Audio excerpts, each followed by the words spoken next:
Gout is a hereditary and metabolism disease. तर gout हा एक हेरिडिटरी अँड मेटाबॉलिझम डिसीज आहे जो रिझल्टिंग करतो डिफेक्टिव्ह युरिक ॲसिड मेटाबॉलिझममधून. Gout is a common inflammatory joint. Gout हा एक कॉमन इन्फ्लॅमेटरी जॉईंट आहे जो मोस्ट कॉमन असतो मेलमध्ये आणि ओल्डर वुमेनमध्ये. So causes deposition of monosodium urate crystal in joint. Deposition होतं मोनोसोडियम युरेटचं क्रिस्टलचं जॉईंटमध्ये. Alcohol indigestion. Genetic cause.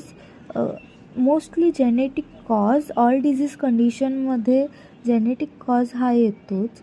Diabetic mellitus, metabolism syndrome, abdominal obesity, hypertension, renal disease, immunosuppressive drug, cyclosporine, chemotherapeutic drugs.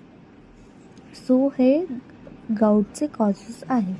So now we come pathophysiology. Under excretion of uric acid.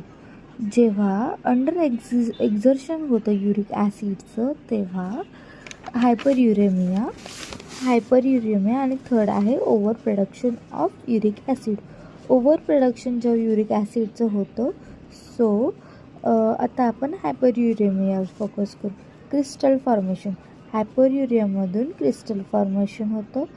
जेव्हा crystal formation होतं तेव्हा मायक्रोक्रिस्टल release होतात. तेव्हा मायक्रोक्रिस्टल release झाल्यावर inflammatory कॅस्कोड होते. तर inflammatory कॅस्कोड म्हणजेच response. मग गाऊट फ्लेअर होतो. So now we come to clinical manifestation.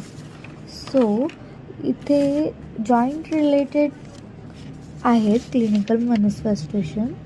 So गाऊटवर रेडनेस असतो, टेंडर असते ती प्लेस, हॉट आणि स्वोलन जॉईंट असतं, जॉईंट पेन होतं, फटिक आणि हाय फीवर प्रेझेंट असतो. बट युजली गाऊट या कंडिशनमध्ये पेन होत नाही. मीन्स असं immediate pain, sudden chronic pain नसतो.